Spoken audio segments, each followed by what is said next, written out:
My old house sold in one day, so I was kind of in a rush. And I was called and said, if you don't do the inspection, then you can have the house. I didn't discover any problems until 8 months. Him now, you won't recognize him.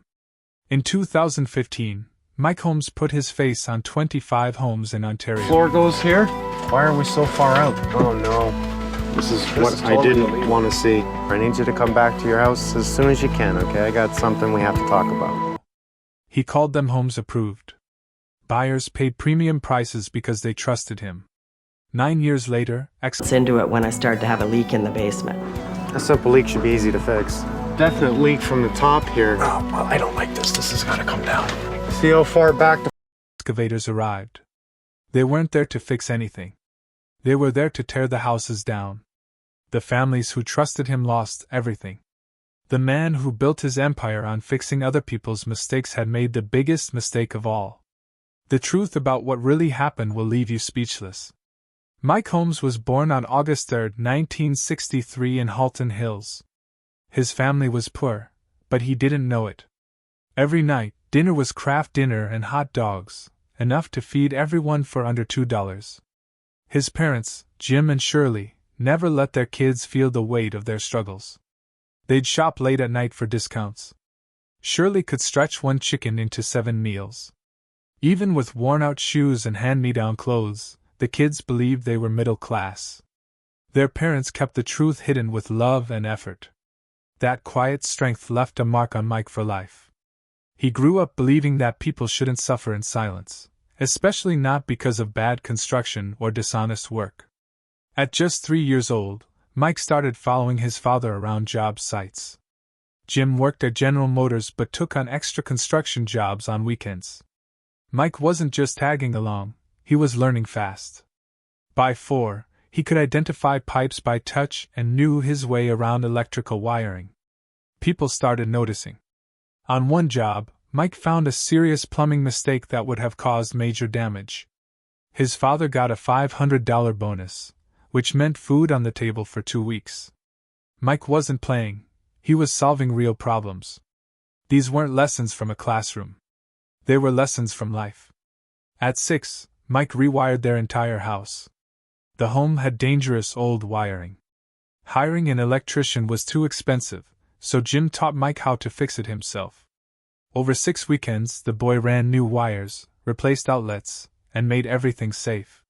He even used a multimeter and knew how to ground circuits. When the city inspector came, he didn't believe a child had done the work. But after checking every connection, he was stunned. He said it was one of the best electrical jobs he'd seen that year. That wasn't just skill, it was mastery. At 6 years old, Jim had a special way of teaching. He'd always ask Mike, "Why am I doing this?" No matter what he was doing, drilling, sawing, choosing materials, he made Mike think it through. If Mike didn't know the answer, they'd stop and talk it out. It wasn't about copying, it was about understanding. One time, Mike even questioned his dad about using a certain type of wood. Turned out Mike was right. His curiosity led to better decisions. By age 7, he could walk onto any site and spot problems that grown men missed. Shirley, his mother, was just as bold. In the 1960s, no one talked about things like sex education, especially not in Catholic homes. But Shirley did. She spoke openly and respectfully with her kids. She taught them to ask questions and challenge bad ideas. She held family meetings where even the youngest kids had a voice. Some neighbors thought she was too relaxed. But what she really was ahead of her time. That honest, no-nonsense communication became part of who Mike was. Later, when he talked to homeowners on TV, he used that same approach, clear, respectful, and straight to the point. School, on the other hand, didn't go well for Mike. He clashed with teachers who didn't like being corrected. He knew more about construction than they did, and he wasn't quiet about it. They called him disruptive. He called them careless. Eventually, he left school in grade 11, not because he couldn't handle it, but because he couldn't tolerate bad teaching.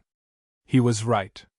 Later, he'd become one of the most trusted voices in construction, proving he'd been right to challenge the system. At 19, he started his first company. Not a one-man job, he had 13 employees. That meant managing payroll, insurance, deadlines, clients, all as a teenager. Some people didn't trust someone so young, but Mike proved himself with quality. He paid attention to every detail and made sure things were done right. Clients who gave him a chance didn't regret it.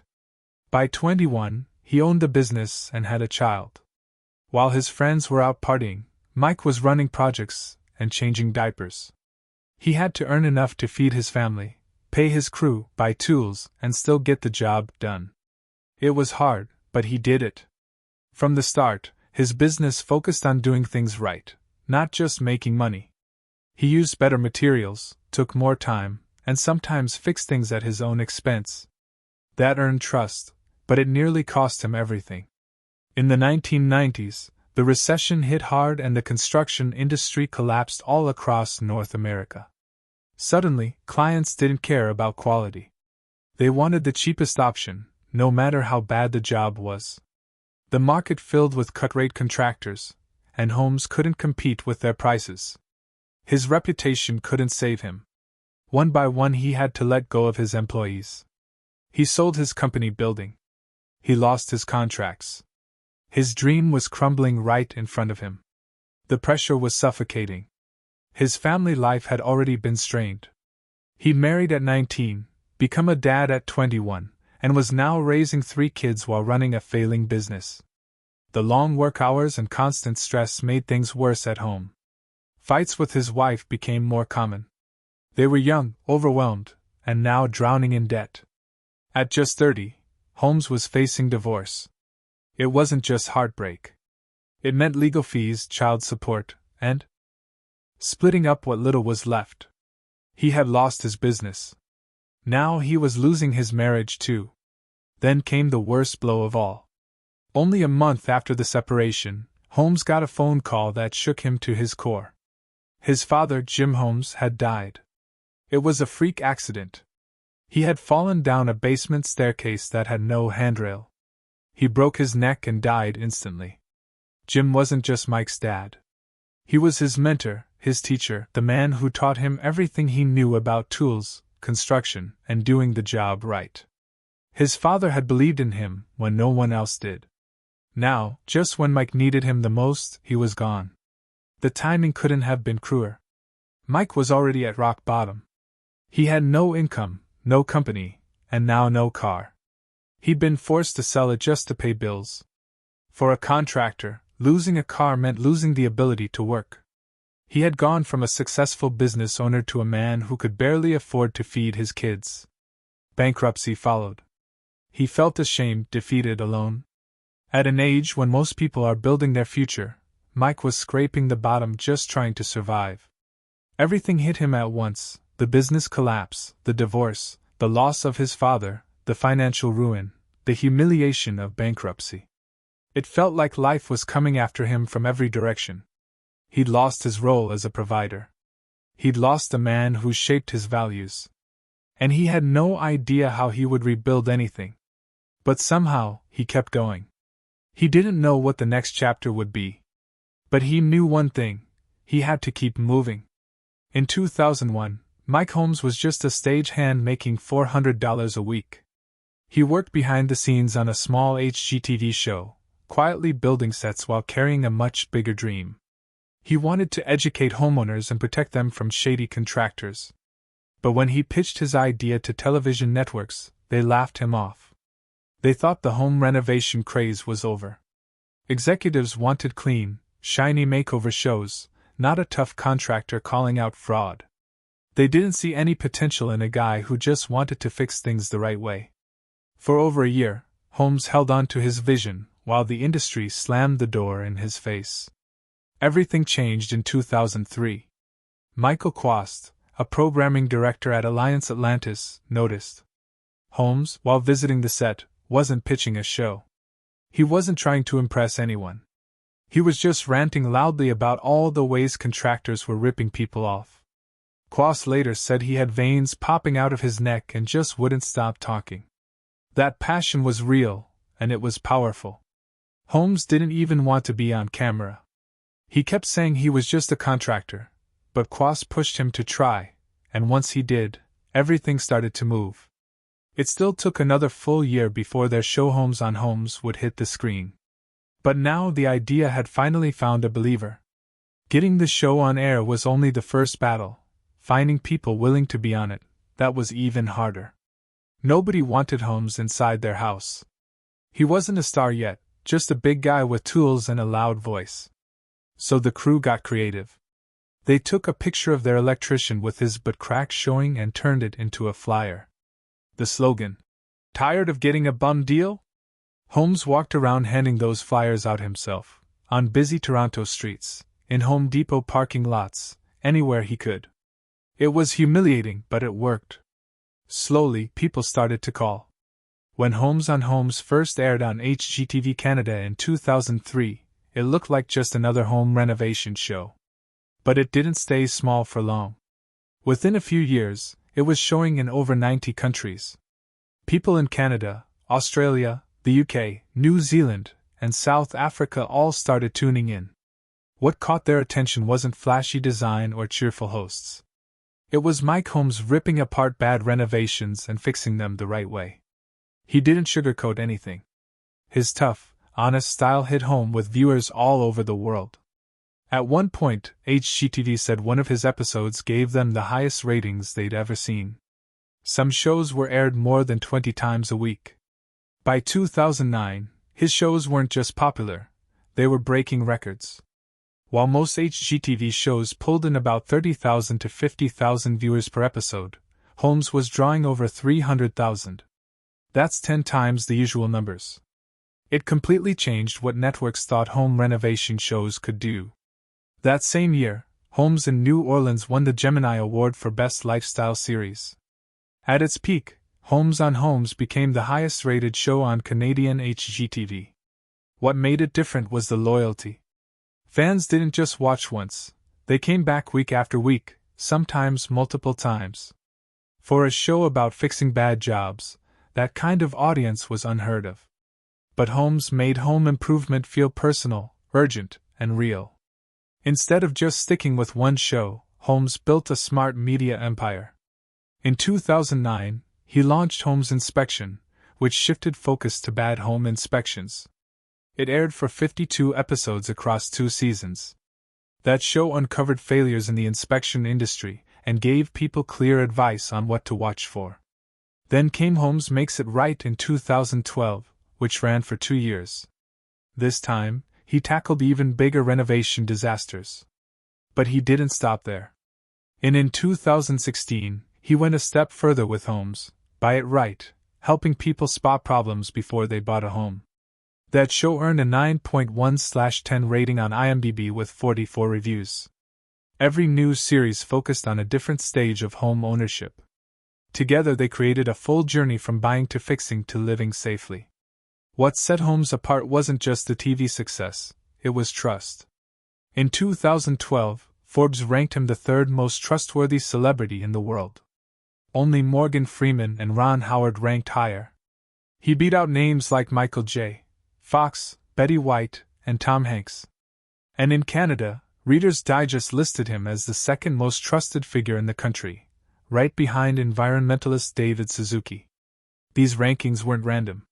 They came from a detailed study that looked at over 7,000 celebrities across 46 personality traits. After that Forbes list came out, his agent said her phone wouldn't stop ringing with offers. But Holmes turned most of them down. He only endorsed products he actually believed in. Behind all the fame and numbers was real work. Over the years, Holmes personally completed more than 220 home renovations on camera. These weren't light jobs. Many involved ripping homes down to the studs and starting over. On top of that, he performed 52 in-depth home inspections during his TV career. Every episode showed step-by-step how to fix serious problems: cracks in foundations, faulty wiring, broken plumbing, dangerous mold. He wasn't just pointing fingers. He was in the middle of the mess doing the demolition, wiring, plumbing, and rebuilding himself. With more than 35 years as a licensed contractor, Holmes became one of the most credible experts on TV. His body of work became a massive visual guide for homeowners, builders, inspectors, and students. He turned mistakes into lessons and lessons into a legacy. Mike Holmes had 3 kids with his first wife Alexandra Lorax. None of them were originally interested in construction, but somehow each of them ended up in the industry, and each took a very different path. Amanda, the oldest, decided early on that she didn't want to be on camera. Instead, she worked behind the scenes handling business operations while staying far away from the spotlight. Sherry, born in 1987, wanted to travel the world. That was her only goal. She had no interest in building anything. But in 2008, at 21, everything changed. She joined her dad on a trip to New Orleans to help build a hurricane-resistant home for a woman who had lost everything to Katrina. It was filmed for TV, and Sherry found herself terrified. She was the only woman on a job site full of men. Still, something clicked. That trip shifted everything.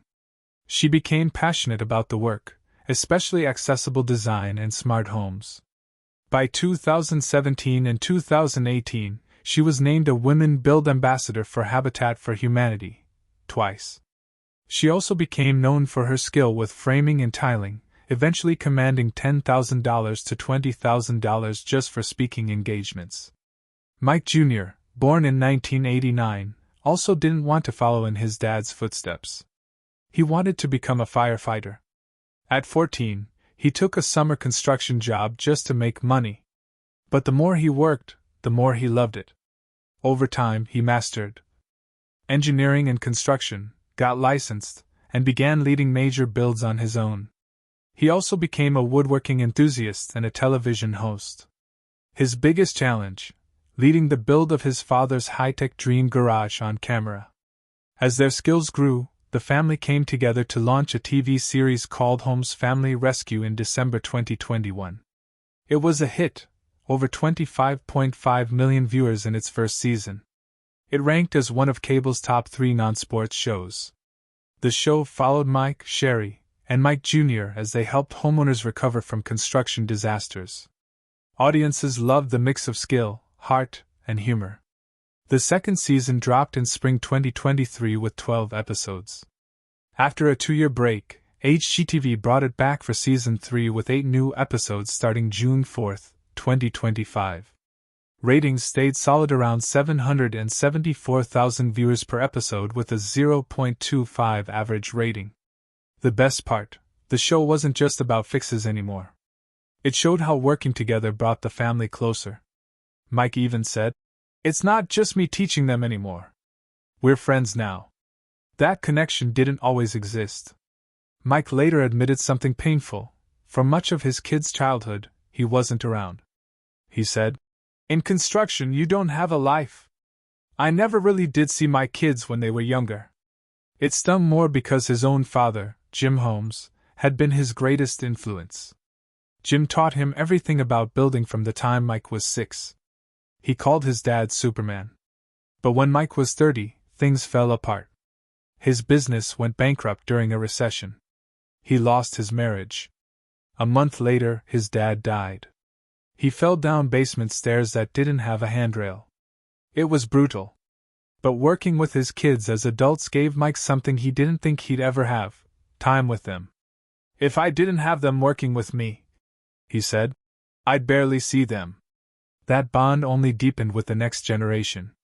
Sherry got married in 2018 to fellow contractor Blake Steed. They had 2 daughters, Callie Kay in 2019 and Oakland Summer in 2021. Now Mike's a proud grandfather. He loves the role. A new series called Homes on Homes, Building a Legacy is set to show more of these behind-the-scenes family moments. Throughout it all, Mike's longtime partner Anna Zapia has stayed by his side. He calls her his wife, though they've never confirmed they're married. She came into his life after his divorce, helped him rebuild, and pushed him toward TV. She stays out of the spotlight with no social media and little public information, but she's been part of the journey for over 20 years. The family business didn't stop at TV. Mike launched the Holmes Foundation to support skilled trades. Over the past 2 decades, They'd given out more than 155 scholarships and bursaries totaling over $240,000. They focus on students in trades programs, with special attention to women in construction. Conestoga College alone received 24 technician awards. Some bursaries are $2,000 each. It's about more than money, it's about keeping students from dropping out due to financial pressure. The foundation also supports big events like Skills Ontario, where Mike's team tried to break a Guinness World Record for most people hammering nails at once. Meanwhile, Mike turned his trusted name into serious business. His line of workwear and tool endorsements brings in millions every year. He doesn't lend his name lightly. Every product goes through the same "make it right" standards he built his brand on. Whether it's gear, tools, or materials, people know they can trust it, because Mike does. He's also used his fame for charity. He's been an ambassador for SOS Children's Villages Canada since 2005, helping raise more than $19.5 million. He even traveled to Central Africa to see the difference between sponsored and unsponsored kids. The trip changed him, and Sherry too. She started sponsoring a child herself and said it was one of the most powerful experiences of her life. However, Mike Holmes' journey wasn't without controversies.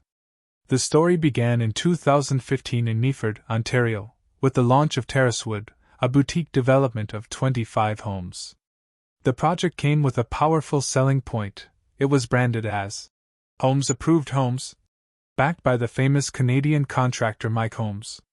His name alone gave buyers confidence. He was the guy on TV who promised to make it right. But what followed would become one of the biggest construction scandals in Canadian history. Out of the 25 homes, 14 were built with severe defects. Roofs leaked. Beams holding up second floors were the wrong size. Mold spread due to water infiltration. HVAC systems failed. Some homes were so unsafe that families had to leave for over a year. The builder, Third Line Homes, didn't fix anything. So Tarion, Ontario's home warranty agency, had to step in and pay for repairs. Things only got worse. In 2024, 2 of the homes, modern, spacious, just 2 years old, were demolished. Not repaired. Not remodeled. Demolished. Crushed by excavators. A third home is still waiting to be torn down. Nearby residents watched in horror. Fart Johnson called it traumatic seeing his neighbor's home destroyed. His own house was once declared dangerous too. Engineers told him the second floor could collapse onto the first. Then the financial part of the story came out. Mike Holmes hadn't just endorsed the project.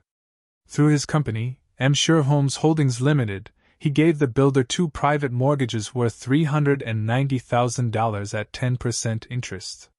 That money was used to buy the 25 lots of Terracewood. None of this was mentioned in the promotional material. Holmes appeared as an independent expert, but now it looked like he had a direct financial interest in the project's success and in the build. By 2019, Third Line Homes had shut down. What happened next felt like betrayal. Holmes had bought the first house in Terracewood, posed with it for ads, and then sold it for $790,000. That same house was later listed in a lawsuit as one of the defective ones. The couple who bought it believed they were getting a safe, Holmes-endorsed home. Instead, they got structural issues and legal trouble. They filed a notice of legal action accusing Holmes and others of misrepresentation and negligence. In 2021, the situation exploded. Tarion filed an $8 million lawsuit against over a dozen parties. It included Holmes' company, the builder's owners, and even the local municipality. The claim said Holmes Group misled buyers by promoting Third Line Homes as reliable when they were not. It also revealed that not a single Terracewood house had actually been inspected by the Holmes team, even though buyers thought that was part of the Holmes approved package. But this wasn't the only scandal tied to Holmes. In a separate case, Holmes gave his full endorsement to a company called AGM Renovations. His voice and face appeared in ads everywhere: radio, TV, online. He told people not to take risks with just any contractor. Trust AGM, he said. But behind the scenes, AGM was already under investigation by Ontario's Electrical Safety Authority. In February 2025, CBC News revealed the truth. AGM was hiring unlicensed electricians, skipping permits, and performing dangerous electrical work. Families were left with holes in walls, exposed wiring, and unfinished projects. One family in Barrie had paid over $73,000 for a bathroom renovation that was never completed. The mess stayed untouched for over a year. Holmes had even partnered with the ESA to promote electrical safety, appearing in videos talking about hiring licensed pros and getting proper permits. Yet the very company he endorsed was violating all those rules. When the investigation came out, all references to AGM vanished. Holmes' team deleted the endorsement page and wiped every video ad. They gave no explanation. Customers who had trusted Holmes's word were left with silence. One man, Peter McHale, paid $73,450 for a renovation based entirely on Holmes' endorsement. When things went wrong, he contacted Holmes' company. At first, they said they'd help. Then, nothing. No follow-up. No resolution. Even worse, the ESA that had partnered with Holmes to promote safety was now investigating the company Holmes was promoting. The customers summed it up best: they don't really go together. AGM collapsed just days after this CBC story broke. On February 15, 2025, CEO Ivan Atanasov sent out a letter blaming the media coverage for destroying their reputation. The company shut down immediately. At the time, they had 46 complaints pending at the Better Business Bureau. Families were left with half-done kitchens and dangerous electrical systems. Some had paid over $85,000 and now needed even more money just to fix the damage. Behind the smiling ads and promises of quality, people trusted Mike Holmes. They believed in "make it right." But what they got were broken homes, broken promises, and broken lives. The name that once stood for trust now stands at the center of two of Canada's biggest renovation disasters. And the damage, emotional, financial, and physical, is still being felt.